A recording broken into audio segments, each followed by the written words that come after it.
All right, we are officially live. Oh, there you go. And you're not my wife. Oh, thank God for that. You're not man behind the scenes. You're not Mr. Millennial. Uh, you're not any of the above. You're going to tell everybody who you are. I don't know. I'm the guy that was crazy enough to say, let's do a project. It's been quite the project to say the least. So we'll get to that in a little bit. Say hello to everybody. We got Joy, Southern Brothers, Eric, O Pumpkin Dog, Glenn, Vince, CJSF. How are you guys this evening? So we just want to do a quick live, real quick. A couple things. It's been a whirlwind of a couple weeks. It has been absolutely crazy. So I hope you guys all been doing well. But as you guys are seeing on YouTube right now, man behind the scenes and myself, we got the tile plow built. There you go. And I don't want to give too much away because there's a whole lot more. There's a whole lot more coming to the story you guys haven't seen yet, but you guys are going to have to stay tuned to see. So if you got any questions about what you've seen so far, be sure to let me know. But Rogier, we're going to call him Mr. Flamin' Dirt. He happened to stop by the Derby Market one day on a pass through, and owns a powder coating company, and wanted to help us powder coat the stacks on Lieutenant Dan. And I know you guys are going to be disappointed we're not working on Lieutenant Dan.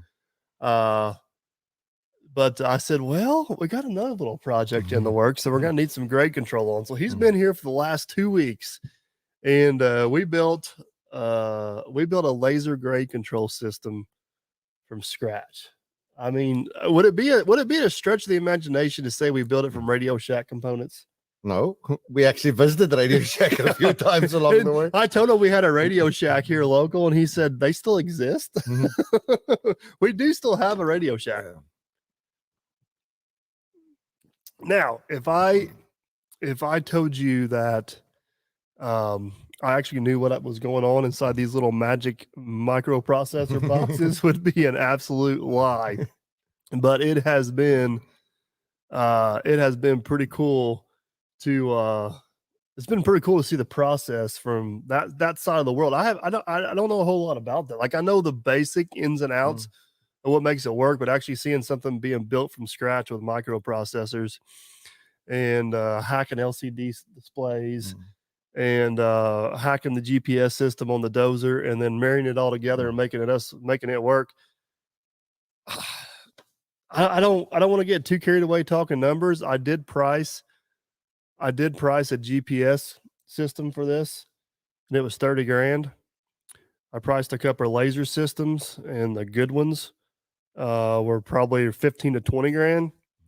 And I did not see one system out there that can do what we created. Yeah, I think it's a matter of none of those would have been as much fun as this one. No, and I don't know, guys. I nicknamed it the Laser Chaser. And whenever you guys see the videos coming up, you will understand. You will understand why we call it the Laser Chaser. But we, from the time you showed up to the time we got this thing on the plow working was what, 11 days? Yeah, actually exactly 14.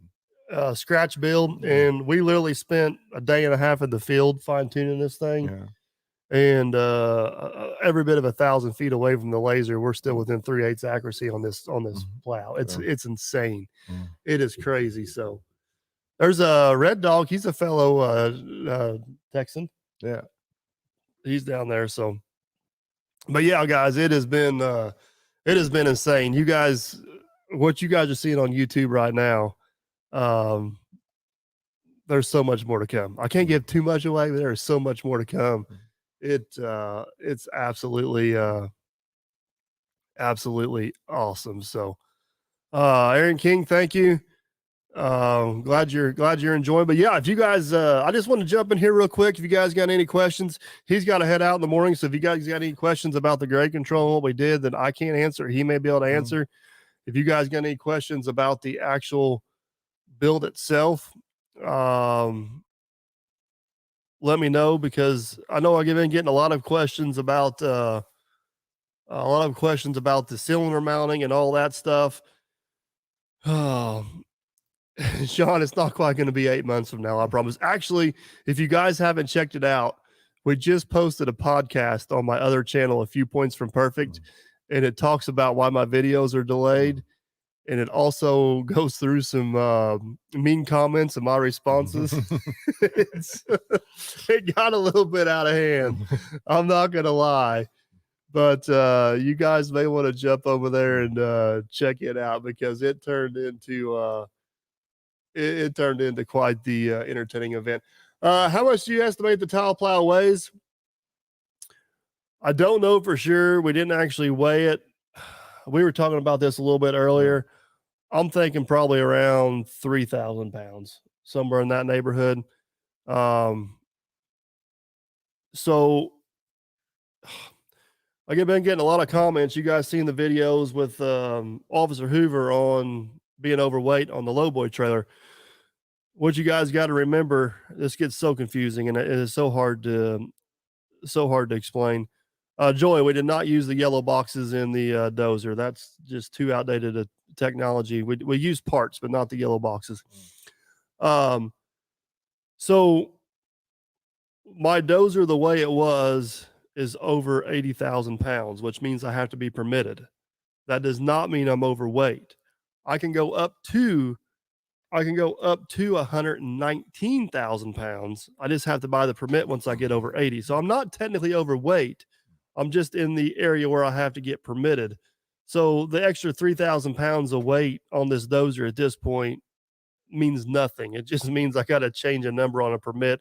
Cost me a little bit extra. So DC's in the house. Post the links, man. DC, it's good to see you. Haven't seen you in a while. So Max, did we stay close to budget? Yes. I cover that in an upcoming video. Yes, but there's more to that, so stay tuned. So Steven wants to know where you got your electrical and programming background. God. You're a lot like me. It's just self-taught. Yeah. Not that I'm an electrical programmer. I shouldn't say that. But I was 12 years old, had fantastic parents who supported me and allowed me to, as long as I kept my grades up, I was allowed to work. Went working for a programming shop back in the day. A very nice old gentleman took me under his wing, taught me everything I knew, and that's how I got started. So you are originally from South Africa. Yeah. You've been in the States for about 20 years. Yeah. Came in the end of 99. Worked for corporate America for quite a long time. Quite a long time. And I guess the last 5 to 7 years? Started Alatetech, which is the prototype company, in 2012. But Flaming Dirt is our public-facing site. Obviously, prototypes you're never allowed to show, which is one of the really cool things about this project. Yeah. I can actually, for once, I'm allowed to show what we do when we develop a project. Usually it's under feet and feet of legal papers. You're not allowed to show what you do. Right. So basically what he does now is if you guys, I got his website linked in the description of this. I got his website linked in the description of this video. So if you guys want to jump over and check out his website, but the face of the business is powder coating. He makes a lot of Jeep accessories, makes some really cool tumbler cups and a lot of, what do you call it? Hitch jewelry. Yeah. But the backside of that business is prototyping. So if you guys come up with some wild and crazy idea, like building a tile plow on a ripper, and you need grade control, or if you need some cool new pocket knife gadget or something, these guys actually build the first prototype. A lot of stuff in the electronics world, correct? Actually, all over the place. But yeah, given my background, it's more likely there'll be some form of a control. Code Caribbean, I'm going to let him answer that because we didn't use actuators, we used solenoids, correct? Yeah, so basically the answer would be it's a solenoid. We did the first design was going to be a servo valve, but good Lord, those things are $2,500. Right. A channel. So yeah, we actually used old style solenoid valves. This was a budget build. John, did I ever consider adding cylinders to the ripper to allow you to adjust the pitch? Stay tuned. I cover that in pretty good detail coming up. To answer your question, yes and no. Early tests are showing probably no, but Kyle, too much flash in your videos lately. You must have listened to the podcast on a few points for perfect. Derek, pretty much from here on out for the while back, you're gonna see I think there's 5 or 6 more videos coming on this tile plow build. So you'll be seeing it a while. Think it'll be good for the new expo. Just so you guys don't know, next week I will be at the World of Asphalt in Nashville. So if anybody's going to the World of Asphalt, be sure to come by the Hyundai booth and check me out. So anyways, going back to what you were doing, so you do the prototyping, a lot of stuff in electronics, and then you guys also do a lot of computer programming. Still do contract programming in the financial industry, which is where both me and my business partners background. So if you guys are interested in any powder coating stuff for your Jeep, any prototyping or any computer programming, you got to go check him out, because as you guys will see in the upcoming videos, you have no idea how much help he was. I mean, he made this possible. If it wasn't for him, we'd be like Fred Flintstone grain control out there. So, well, you still have the chains as backup if my gizmo falls apart. Joy, how do we take it off the dozer? Pull 4 pins and lift it off. It comes after you see some updates we make in some future videos. I can have it off the dozer in probably, I don't know, 3-4 minutes. And I can attest to that. I asked Mike to take it off, put it back on, take it off, put it back several times, and he has it done in no time flat. Yeah. Can you or will you patent the plow design? No, probably not. And the reason why is this design is for an 850J ripper with 850J dozer with a valve ripper. I just don't know how many people out there would like to have this design. And as I will share in some upcoming videos, if I was going to build this thing commercially, I would make some pretty significant changes to it. The design I built was something I could do fast and easy, and it's proved to be very effective, but there could definitely be some improvements made on it. So if I was going to patent anything I've made so far, it'd probably be my plow I made for the little mini excavator. I just don't know how many people out there are going to want to put tile in with an 850J dozer with a valve ripper on it. And that's what this is built to go on. So, and of course, what we do, everything we do is patent protected. And I can tell you from the little experience we've had, a patent is nothing more than a legal record in court. Right. It doesn't give you anything. You still have to go spend the money to defend it. Right. So really, unless it's something incredibly unique, it's not worth it. Jeffrey, thank you. Jeffrey Pinson, thank you for the super chat. Appreciate that. Now, the grade control system that we built for this could be used on about anything. Anything that can take a hydraulic valve. Yeah, a solenoid valve. So that would be much more universal versus the actual ripper itself or the tile plow itself yet. But so that's a perfect example. You would never patent the whole grade control because there's nothing unique about it. Yeah, except for that one part. Right. There's one key component which you guys will see in the video that Mike and I believe, with our limited knowledge, nobody has ever done in the small industry scale. Right. The rest of it's all been done somewhere at some point. I'm sure, I posted a picture on Instagram or Facebook or something, and everybody tells me it's Stone Age technology, but the system itself, like the components may be old technology, but the way the system's put together is a new concept. So the way I look at it, yes, it's Stone Age. Well, we built our pile a little bit different than other people do. Right. Yeah. Joy, what are you going to use it to take it off? I mean, anything that'll lift 2,300 pounds, the excavator, loader, skid steer. It's got, if you guys stay tuned, it's got lifting eyes, balance lifting eyes on it. It's I must say, you guys hit that balance point perfection. That thing is so straight when it comes out. It's not really that big a deal. So do you have you built a second smaller / bigger boot? Sean, great question. The boot that's in it now is for 8-inch or 6-inch tile. We have laid 6-inch with it. We have not ran 8-inch today. We were going to run 8-inch today, but Mr. Millennial did some bad math, and well, it didn't happen. The plan is if it works good, which all indications so far are showing it is, we will probably build a 4-inch boot for it. Farmer Chris, I think, would like to be able to put some 4-inch tile in if we can plow. 4-inch tile is fickle. You really have to have a boot just far in because it's got to fit down the cup just right. It's really easy to crush. It's got to be protected almost immediately. The 6 and the 8 are a little bit more forgiving. So, yeah, if this tiling season goes good, there's a good chance we're going to we'll probably build a 4-inch boot for it, but it's kind of one thing at a time. Now, David's got a good idea. That could be our next project. What's that? A radio controlled dozer. That way, whenever it starts raining today, I can just sit underneath the tent. No, I mean, there was a few times that you got it down to an art form. If you could just somehow press the gas pedal, you could go. Yeah, there was, I don't want to give too much away, but at one time we were plowing tile in like at 2 mile an hour. So yeah, I think the funnest part of that video is when I asked Mike to do a speed test. I don't know what you topped out at. It's about 2.1, 2.2 mile an hour. We were getting on with it. So crazy. And I think one of the big things is, it's all the things that went wrong. I think is what's going to make the video so much fun. It's just every time we think, oh my God, we got it. You'll see the videos. There's the high fives or whatever. And then this next cut in the video is 2 days later.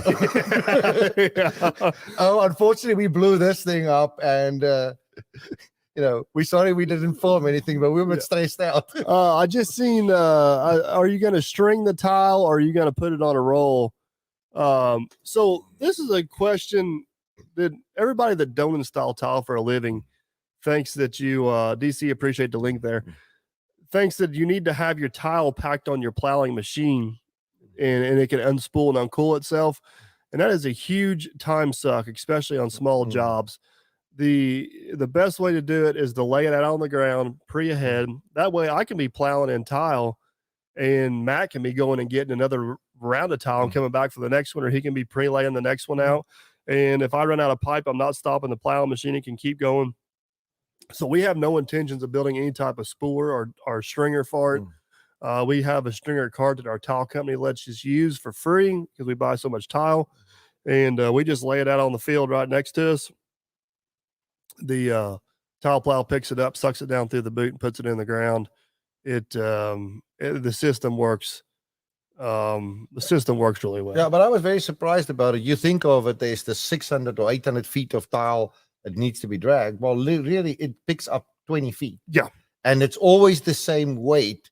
Whereas if you drag on it, you try and pull it with a cart, it takes a jump, it sticks. Well, and then if you got two pieces of equipment moving, then you're trying to coordinate anything. This way you got one piece of equipment moving, you can focus on one thing. You're not, sidetracked with other stuff. And it was just that little loop that was actually moving. Machine mover, man, I know this is probably going to disappoint a lot of people, but we've plowed in over 2,000 feet of tile at this point, some of it over 5 feet deep. And we've yet to had to hook a tow vehicle to the 850J. She pretty much pulled her the whole way. Went through one wet spot and slowed us down a little bit, but we finally come out the other side. So, there's a lot of other nuances and fine things to think of. Power hasn't been anywhere on the list. And I knew we had the horsepower, it's the traction. Joy, I'm probably not going to build a tile carrier because the tile company lets us use one for free, and we've never had an issue not being able to get it. If we continue to keep upping our footages every year, it's a possibility, but right now it's just not an issue. So, James, how do we like the new tracks? I haven't pushed a whole lot of dirt with them yet. Actually, the most dirt I've pushed with them was digging a start hole for the tile plow, which I forgot to fill in, by the way. But so far, so good. In these softer, wet conditions like we have here in the spring, they're doing really good. I'm curious. I'm not worried about them now. I'm worried about them in the hard, dry summer. That's when if I got a feeling if I'm not going to like them, that's when I'll like them. But so far, today, or for the few things we've done with them, it's doing pretty good. So, nope, haven't hit any rocks yet. We've been very fortunate. We're actually I've been very fortunate. We're actually installing some tile right here in the front yard. So we've been able to. Morgan's got a good question for you. enjoy the experience of playing engineer. I no disrespect to any engineers out there, but I do not consider myself an engineer, nor do I want to be an engineer. I just like playing with pieces and pieces and parts. Can and I putting- take that one? Yeah. I have to tell you guys, I mean, it's hard to film and it's hard to show, but Mike did absolutely freaking fantastic. That thing has got over 100 feet of wire in it. He did 90% of the connections. He redid one wire out of over 100. And my training on how to use that fancy crimping tool was 10 seconds. He did all the manufacturing that's in that thing. He did a very, very, very good job. And there's some features that's in there that Mike came up with ideas that we only realized today how important they are, like the fine small clamp you made, stuff like that. So no, he's did really, really well. Yeah, it's been it's been a cool experience. It's been a cool project. I hated to put Lieutenant Dane on the back burner. But it's priority, guys. It's priorities. I talked about this in the video a little bit, and I knew we potentially had. So in the past years, you guys got to remember, leading up to this year, we installed. Chris, if you're in the chat, I see you in here. I don't know, 20 to 30,000 feet of tile, mostly for Farmer Chris. I knew coming into this year there was a potential we were going to install close to 100,000 feet of tile. So if you're going to go from call it 25,000 feet, and that's 75% more tile going to 100,000 feet, and we were doing more of what I would consider pattern tiling. In the past, like with Farmer Chris, we would run short runs of tile up a hill to a dry dam, or short runs of tile up a hill to a wet spot. What we have potentially to do now is we're running thousands of feet. Has to be dead nuts on grade with 0.2% slope, and that's where this tile plow build come in. And fortunately, we've got all that potential work we thought we were going to get. So you guys are going. There's a chance we're going to wear this tile plow out this year. Is what it's going to come down to if everything works. So, I think that's a big part people don't understand is you get an idea, you build it, you can't spend a fortune on it until you have an idea what it's going to do. Well, and then you can start improving. The other part is this potential work showed up. I went shopping for an actual tile plow. I spoke to multiple different manufacturers about them, and none of them could even give me a plow by the time I needed it. If I would have ordered this back in December, whenever I think I needed it, they were talking about a fall delivery date. So that gives you the option to go look at a used one. They're hard to find the way I needed to be set up to pull with a dozer. So I don't want to say building it become a necessity, but it became the most feasible route. One tile plow company, whenever I told them I was going to build one, they straight up horse laughed me. But I don't want to give too much away, boys, but we got us a tile plow. Yeah, it's and I think why you say you don't want to give too much away. What's so cool about it is, yes, we got a tile plow, but there's a lot to see how we got there. Yeah, and we got a tile plow that will put pipe in the ground within probably, from our test today, 3/8 of an inch accuracy with a laser over 1,500 feet. Yeah, 1/2 inch max. I mean, that's, you guys think about, fathom that. That is, it's insane to think about. We can have that type of accuracy over that distance. Jason's got a good question. He's asking if the laser chaser can be used on the dozer blade for grading. It possibly could. It would. The way we've got it set up right now, it just runs the valve section for the ripper controls, but it wouldn't take a whole lot to change it to the blade controls. And it would need a second. It would need a second receiver because it can only go up and down. Yeah. So, but yeah, it's definitely, definitely can be done for sure. Since you plowed with it, would you change or add anything to it? Oh, man, I tell you what, I don't know. The only thing we've talked about today we made change is putting some depth markers on the back of the boots. We got a reference of how deep we're in the ground. Yeah. Because when it's running automatic grade and you go through a hump or something in the field, you're kind of a little bit of a guess. how pipe it's actually in the ground, but that's a pretty minute change. We did TNT mudding off from the top. Yep. So did we have to get to the first run I did, we did do 2 passes, one to make sure our grade control is going to work about 6 inches above grade. Then we actually come back and plowed into depth behind it. And I wish I just would have made one pass and goes, because with the dozer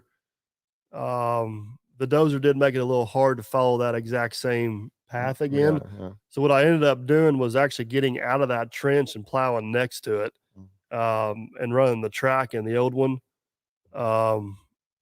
So I can plow. I can definitely plow 5 feet deep. We've proved that already. I've done it. I think I could probably plow about 5'6" if I'm on relatively flat ground. The dozer's not rocking over anything. But I don't think I'll pre-rip. I think what we've learned so far is we're going to sink the sucker in the ground and we're going to go. And if we have an issue, then we deal with it when it comes up. I think we're going to waste our time and just put extra wear on the plow pre-ripping. The dirt we're pulling this plow in right now, the dozer's not struggling at all. It's doing very good. We're in decent dry conditions and decent dirt. I'm sure that's going to change whenever we get into different conditions and different dirt. But right now she's getting the job done. I don't want to sound like it's all sunflowers and rainbows and unicorns, because there's some change orders, there's some updates, there's some other things that happen versus what you guys are seeing now to make this all possible.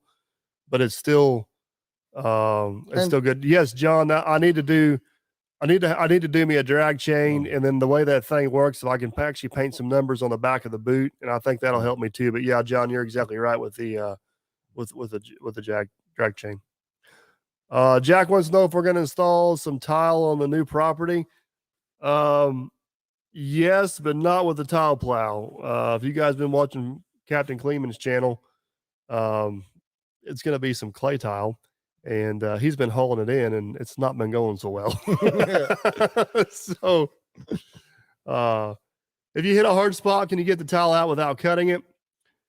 We proved today we can get the tile out if we screw up. We plowed in probably 100 feet. Yeah. Plowed in probably 100 feet, and we weren't confident that our grade was right. And I was actually able to take the excavator. Mr. Millennial gave me no credit for digging up 100 feet of tile without damaging it with the excavator. That is great. He was mad that he had to shovel for like 2 seconds. But I'll say nothing. He shoveled out my mistake, so I ain't complaining. Red Dog just posted a link to Flaming Dirt's website. Again, if you guys want any computer programming, prototyping, just check out his website, guys. There's cool stuff there. Yeah, if nothing else, just go over there and tell him thank you for helping us out, because I cannot thank him enough. I need you guys to help me thank him. Go over and check out his website, tell him thanks, and yeah, I think you guys are really going to enjoy the videos coming up. It was cool for me to kind of I don't want to say I didn't know anything about it, but I never actually seen it done to this this dimension. Basically building something from scratch. Everything I've ever worked on was mostly pre-programmed, and we tuned it or made changes. Yeah. This thing here was built from absolute scratch, and it's pretty cool. So I think one of the most interesting things about the build, and I'm not sure whether the video is even going to show that, so we can talk about that, is this is a closed loop system, meaning the one piece talks to the next, it loops back, and it starts reacting to it. So Mike and I had 2 weeks to build this. We knew what the basic components was. We finished each component up to a point, but until the very, very end, we had no idea if the loop's going to close or not. Right. So that made it very interesting. Is you have a piece and you say, I think this piece is doing what it's doing. Whereas normally you can test as you go in a project, but the closed loop system, we had no idea. Yeah, and it's and I mean, in full disclosure, after we got this thing working, we got it on the dozer. We had to tweak on it a little bit. Oh, we were in there. When was it? Sunday night? We Yeah. were till 9 o'clock at night with flashlights in the dark, trying to see Well, if we could get something working. We worked on it a half day today in the rain, but and the big thing is, even from what we've seen so far, we don't know what longevity is going to be. We don't know which parts we're going to need. We don't know what we want to tweak. What I did accomplish, which I'm very proud of, is I was able to give Mike a lot of control. Yeah, he's got much more than a manufacturer would ever give a user. So he can, and it allows us to adapt very easily for different situations. So, are we going to haul it hooked to the dozer? Yes, that will not be an issue to get it on the lowboy trailer attached to the dozer. Some dimensions on the plow were actually kind of based around that a little bit. Did the control put you over the $7,500 budget? Stay tuned.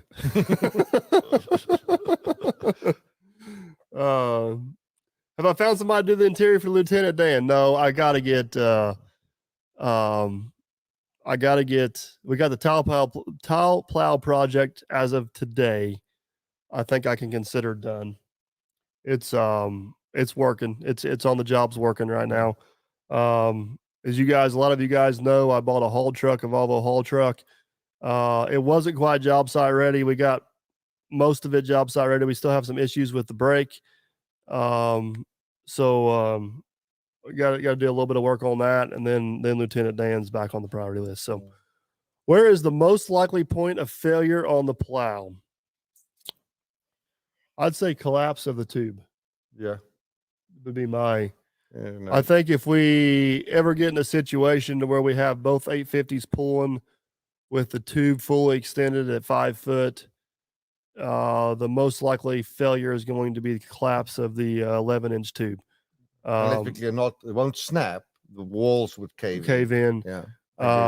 My level of concern on that's probably 20% chance is where I would kind of rank it at. Everything else on the plow, I don't want to give too much away, but everything else on the plow is just rock solid.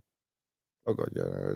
I mean, the second most likely place for failure would probably be the bottom pin bosses, but he's got more concern about that than I do. Yeah. My concern is the tube. If we're gonna have a failure, I think it's gonna be the tube.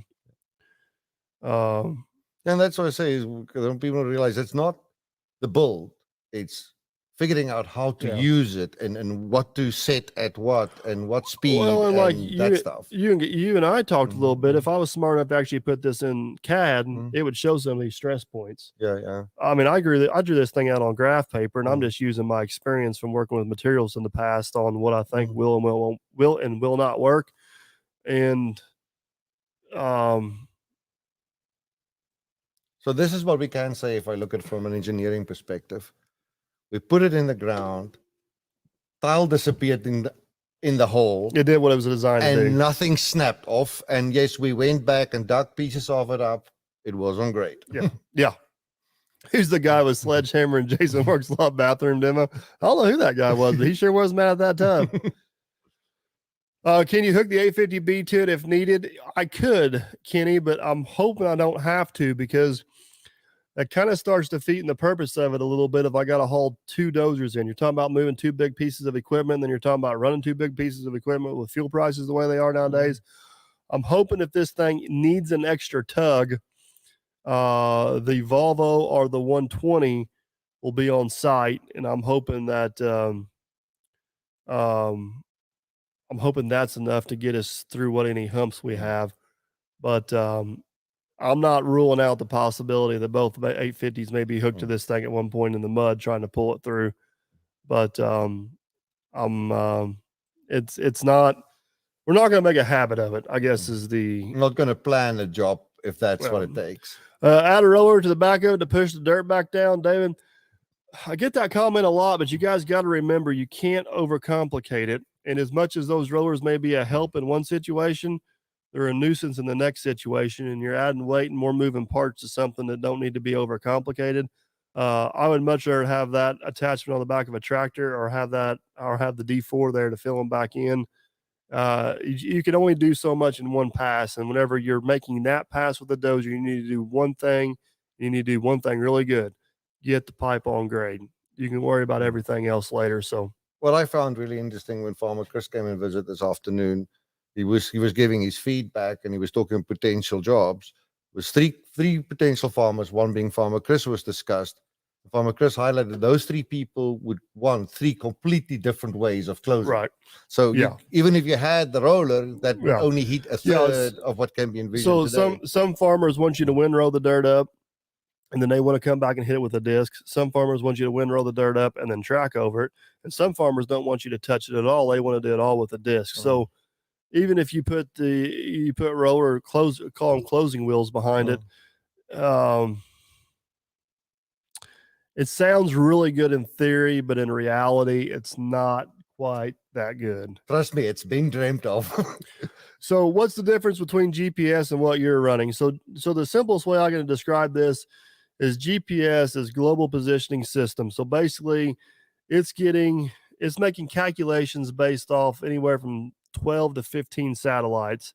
And them satellites knows where they're at in outer space. They know where you're at in the real world. And they basically calculate your location depending on what service and what you use realistically within an eighth of an inch. So as long as you're not inside a building, or you don't have a whole bunch of trees, or you're working underneath a bridge, you can pretty much have GPS service. You have to pay for a subscription service to get access to these satellites and to do this stuff. And you run a globe, and that globe basically gives you a position, and then it translates out to your plow. What we're doing is running lasers. So basically, you guys see our rotating lasers we use on job sites. So that is basically shooting at a reference line, and our plow is reacting to that reference line. It picks up that laser reference. So there's no subscription services, there's no base stations, there's none of this. Our system requires a little bit more setup, and we're a little bit limited on how far out we can reach. But it's very cost effective and is very accurate versus GPS. So, and don't forget GPS, you have to survey what you want to plow. Yeah. You got to lay it all out in geo-reference space. Just to be clear, yes, a lot of people think GPS is free. The GPS signal is free. The base station, the references that makes it that accurate is not. Bill, yeah, I've talked to Brian Brown several times about a Solmax Gold Digger plow. And that's not quite exactly what they're doing. And I've talked to him in depth about that, and kind of, it's just not as good as it sounds, Bill. I don't know how else to put it. There's just, a lot more going on. So how's the pond looking in front of your house? I don't have a pond in front of my house. I got a big river. I think they're talking about this one. Oh, this one back beautiful. Here? It's fantastic. Full. That's behind my house. Okay, sorry. It looked beautiful. James, can we do this to the front blade? It's a possibility. We don't have it set up to do that, but it's a possibility to definitely do that. So John, you bring a good point up. Is most farmers want you to windrow that dirt up on top of the trench. They want to let it sit and settle out through a few rainstorms, and then they come through and disc it. And because if you run over the top of that, you take a chance of crushing the pipe or damaging the pipe. Plowing it in's not quite as risky as digging it in, but you're better off just kind of leave it alone. I think Bill seems to be a little bit of a know-it-all. So he says you don't have to do all that work with GPS. Whenever I sat through 3 or 4 seminars with Solmax and Bomalite and all that stuff, and actually pretty diverse than GPS on equipment. And sorry, Bill. Not quite as simple as it sounds. I hate to tell you there, buddy. You gotta tell the GPS what you want to do. I mean, it doesn't once you get it set up, you can go, but there's a hell of a lot of work in getting it set up to do it right. So Matt Kirsch, Mr. Plumber. So Matt Kirsch is man behind the scenes, is real boss. There you go. So that's a good question. James, what is the average depth for tile? So I can't remember who put the video out. I don't know if it was the Iowan farmer or somebody else. They had a great video on this. The ideal in our area, in our soil types, the ideal depth is between 30 and 40 inches. We have what they call a hard pan right there in that area, which is where the water stops going down and starts moving horizontal, and you kind of want it right there in that area. Excuse me. You can't, for different reasons, for grade or terrain, you don't always get, you can't always hit that sweet spot, but you want to try to average that sweet spot. So 30 to 40 inches is deep enough to keep the pipe protected. It's kind of where a lot of the groundwater will settle, and you get the most bang for your buck if possible. So 30 to 40 inches, I guess, to answer your question. How does the tile work? Does the pipe have holes in it? So Sean, yeah, that's a great question too. And we get all kinds of comments about why don't you put rock around it? Why don't you put socks on it and stuff like this? For one, it's not cost effective if you do all that stuff. I don't want to call it a special pipe, but it's not perforated, it's slitted pipe. So if you guys can imagine, this pipe is cut with like a utility knife razor blade thousands of times, and these slits in this pipe are so small it's almost impossible for silt to get in them, but it lets the water percolate through them. And it actually takes, if you take one of these pipes and put it down, if you take one of these pipes and cap both ends where water couldn't get in the ends, you couldn't even sink it. Like, it takes a long time for water to get into it. And actually the ground borderline, I'm going to air quote borderline, almost has to build pressure to force the water into this pipe. Yeah, like Chris just said. So that's why you can't really see it on camera, because you can't really see it on camera because the slits are just so fine. It's just like somebody took a utility knife and just put little cuts in it, but it's just enough to let the water in and keep everything else out. And in some aspects, you're trying to lower the water table, and in other aspects, you're just trying to catch what we call bleeders, which is water moving through the ground. You're trying to intercept it before it comes above ground and goes out. So Richard asked a good question. He said, did we get the plow with the plow and get out the door? Richard, the height was the problem, but man, that blade, it is literally a quarter of an inch to get the blade out. This question cracks me up a little bit, because I made a big deal about how tight it is getting the dozer in the shop, but you've seen firsthand how tight it was. A quarter inch. It's literally a quarter inch. And I put the wider tracks on the dozer, and everybody's like, well, you're never going to get it out of the shop. Well, the tracks aren't the wide part. The blade is. And it's not the blade, it's that very last little corner teeth. bits. Yeah. But yeah, now he's a master at driving that thing. It's literally 1/4 inch span. Yeah, it's tight. So it's tight, but we get. But how high did you say your door was? Door's 14 feet, and we're way under height. Yeah. Even with it all the way up, it's still less. Yeah, we didn't even think of the height. We were all just focused on the sides. Yeah, it's bet that I'll switch to GPS in the future, huh, Rob? I mean, I'm not going to rule that out as an option, but if what we're doing works as well as what it's proved to be doing, and no more tile than what I put in, I don't know for sure. The driving factor in me switching the tile plow over to GPS is whether or not I invest in GPS on another piece of equipment and have the technology and the stuff to do that. But there's definitely benefits to using GPS over what we're doing. There's also benefits to using what we got over GPS. And I think it's important to say we are neither for or against either technology. No, yeah, exactly. And we built the one which we thought would work best, and yes, and literally, I think half of our system would still work with GPS. And whether I have a GPS receiver to program against, or whether I have and that's one thing what people don't realize.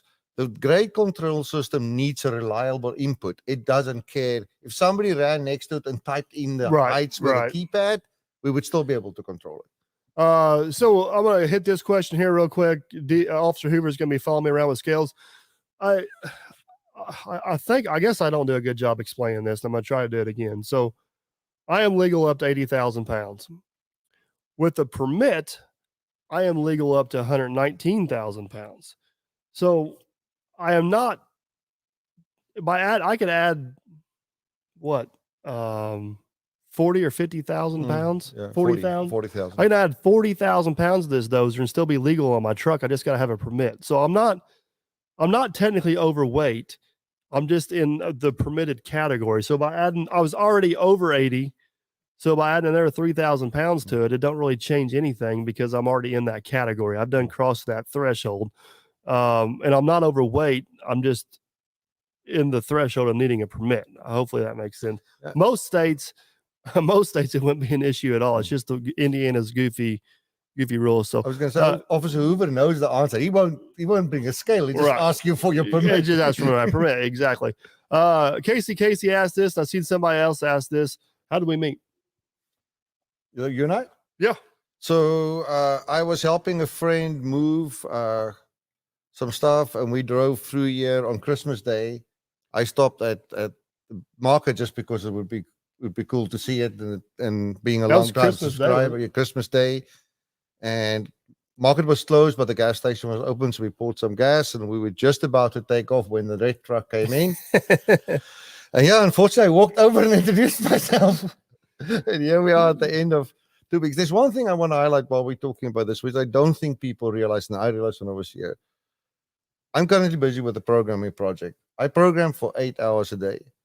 Mike got up at 3 and 3:30 and 4 a.m. in the morning so he could do his normal job, so we could build this thing at night. And I think that's a part that people miss. As much as we enjoyed it, it was a fantastic project. It's great sharing it with everybody.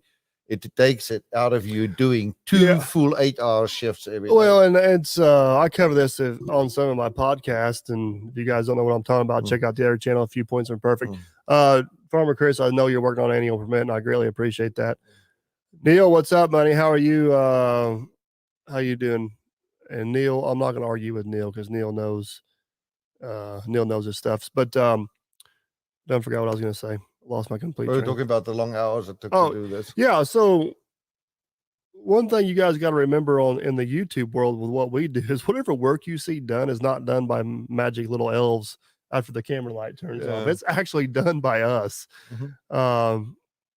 So it's there was 2.5, 3 days on this build. We didn't even turn the camera on because we were just head down working, just trying to figure out what to do next. Trying to get it done. So so if we're dealing with rolling terrain and topo in the fields, Charlie,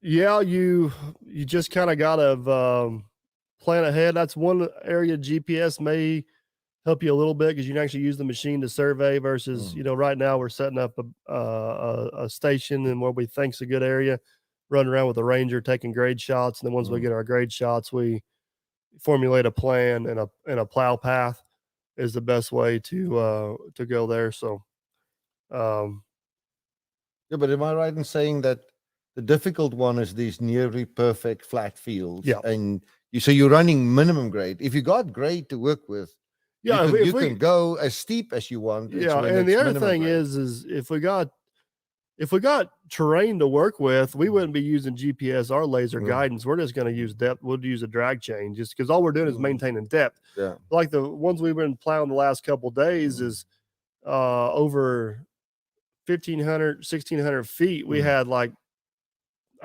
than a foot of fall. And then we had a 2-foot hump in the middle we had to plow through. So it's just, it's hard to chase that without having some assistance from.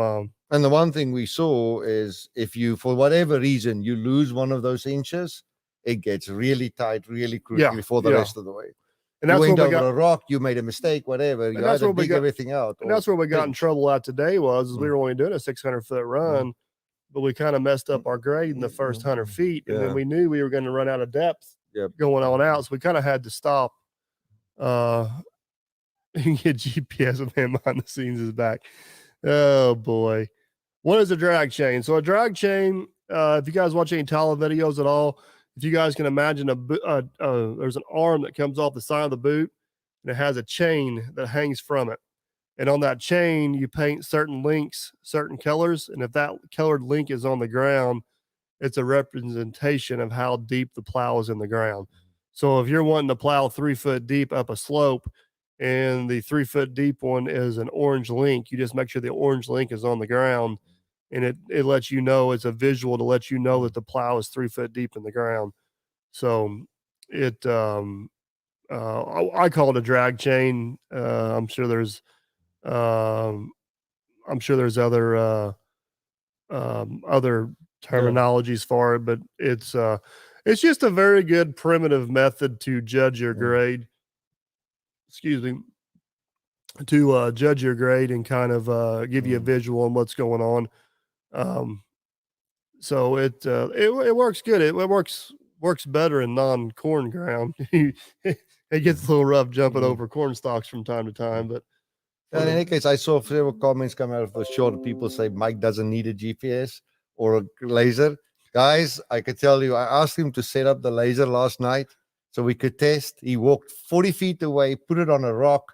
We switched it on. We can't find it. The reason we couldn't find it is he hit grade over 40 feet. It's right in the middle of the sensor. So yeah, he doesn't need it.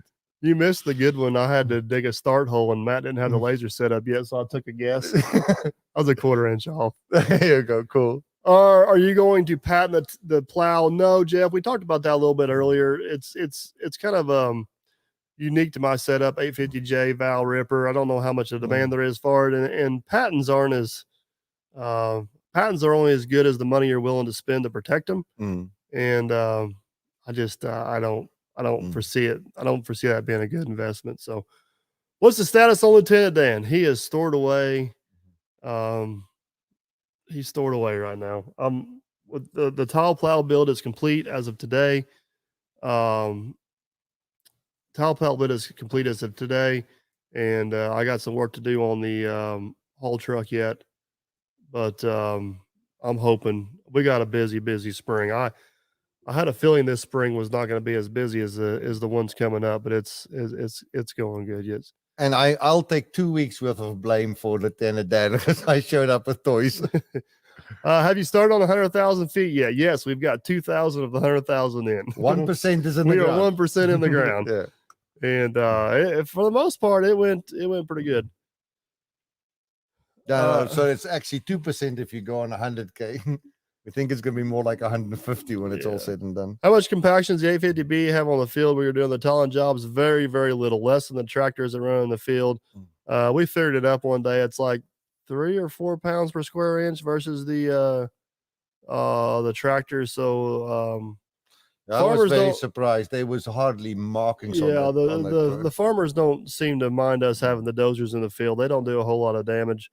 Of course, you got to keep in mind we're running 50,000 pound dozer on 30-inch pads. They're out there running 50,000 pound tractors on little big old rubber tires. So, Bones, I like that idea. What's the story on the new property? We built any houses, Jim? Do you guys watch Mrs. Dirt Perfect's channel? You know, Jen and I bought a 156 acre farm, and I'll eventually do some videos on it. There's some work that needs to be done down there. Farmer Chris is currently farming it and will continue to farm it. As of right now, the property is just an investment. I just had an opportunity and kind of jumped on it, good or bad or indifferent. So Mr. E asked, are we going to name the plow? Well, I know my part got a special name. Yeah. It's Laser Chaser. Laser Chaser. Yeah, we need to name it. We haven't named it yet. I don't know what we're going to name it. We named the whole truck, but you guys are going to have to wait for that name. It's a good one. You can name the plow Gomer Plow. Greg, so Ruger, does it take both 850s to pull it? I don't know why everybody keeps thinking it's going to take all this massive power to pull it. We plowed in 1,000 feet. Some of them are 5 foot deep today with one dozer. I mean, guys, and remember, we're not talking about one dozer running flat out. It was running 50%. Oh yeah, it's just it was definitely not an issue at all. We were running around tuning software and checking grade and making sure we do the pipe right. But at no point did the dozer pulling even come up. No. I mean, I'm sure in the right conditions when it's muddy and nasty and we're in a crap hole, and I'm sure we'll have something hooked to it at some point. But if the conditions are right, it's just not an issue. It's just not an issue.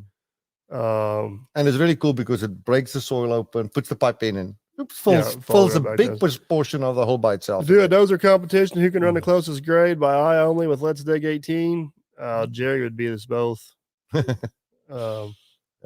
If I got a reference, like if you show me something and you tell me it's 3 inches lower and I can judge off that, I can get you close. If I don't have a reference, it's just a guess. It's just that simple. That's why usually I'll go shoot something random on the job site. It can be something, it can be something that's 6 inches off grade, but if I just know that that's 6 inches off grade, then I'm good to go. I got to have a reference. I guess it's like a singer having to get a tune key or whatever. Yeah, you got to get me going. Once I'm going, I'm good. And Jerry's the same way.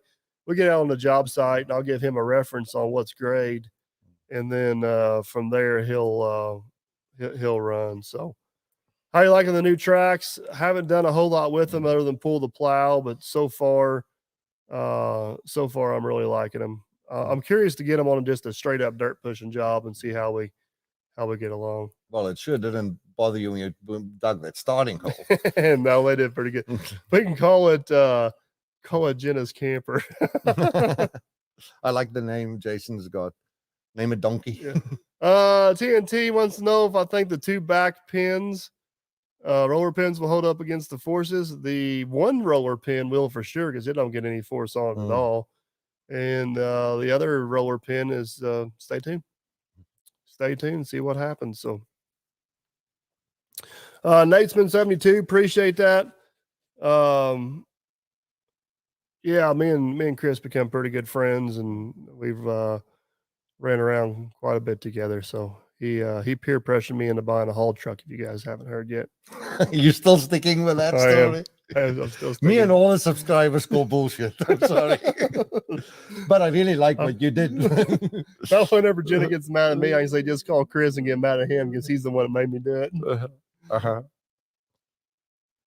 Guys, and I can secure I've seen Mike work, but there is no blood marks or pressure points from that arm twisting. So no. The pitch of the tile grade control software or the laser.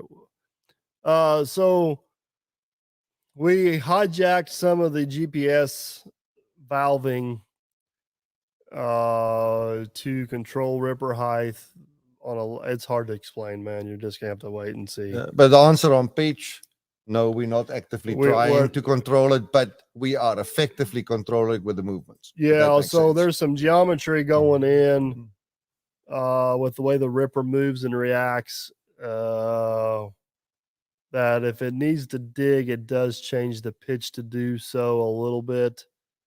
And it needs to climb, it does it by itself. Yeah, it's working though. Yeah.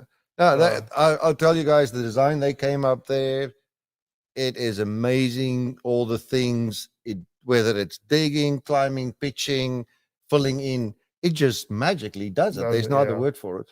SLC Farms, so Flaming Dirt don't actually have a YouTube channel. You guys need to go over and check out his website. They do powder coating. We do a lot on Facebook and the other social media where you see the really cool stuff Ken does with the fine powder coating. So check him out on Facebook, Instagram, a lot of prototyping, a lot of powder coat stuff, and a lot of computer programming. So, excuse me, jump over there and be sure you check him out on all that stuff. So Kevin wants to know if man behind the scenes is here. No, he's actually been back to work at his real job for man, a couple of months. Can I tease him a bit? We're still working on the extra steps for him to be able to be part of the Plow project. We decided today while we were putting tile down the boot, we need to build a ladder so he'll be able to do it. Well, we both over 6 foot. All three of us over 6 foot. You have to stretch to get some of the pieces in. Depends on how deep you're in the ground. Yeah. So.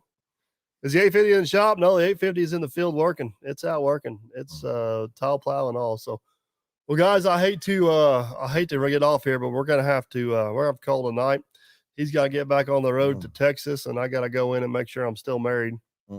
But hopefully you guys enjoyed. Can't thank Roger Flaming Dirt enough for coming down and helping with this grade control project. I can't wait for you guys to see the videos. There's going to be a lot of pretty cool pretty cool stuff that come out of this. So go over and check out his social media, Flaming Dirt on Facebook, Flaming Dirt on Instagram, and I got his website linked in the website's linked in the description of the video. You guys want to go over there and check that out. So, and then, like we said, if there's real interest in how it was actually technically done, let us know in the comments of the videos, and maybe Mike and I can put something together to show you guys. And all indications so far, it looks like we got a winner. So there's still a lot to come in the build process. You guys stay tuned and check it out. It's been a really, really cool project. I had a lot of good people help me, from Aaron and Roger, and there's been a lot of late nights on this project, but it's pretty cool to see it. Pretty cool to see it all come together. Pretty damn awesome. Any chance on blooper reel from the past jobs? If I got any bloopers, they go after my end screen. I'll usually leave them after the end screen. I'll put them at the end of the video. So, Bungo, stay tuned on the Hyundai excavator. I can't let too much out of the bag, but stay tuned on that. So, all right, guys, I hate to let you go, but we got to wrap her up. Thanks for heading out, and we'll catch you guys on the next one.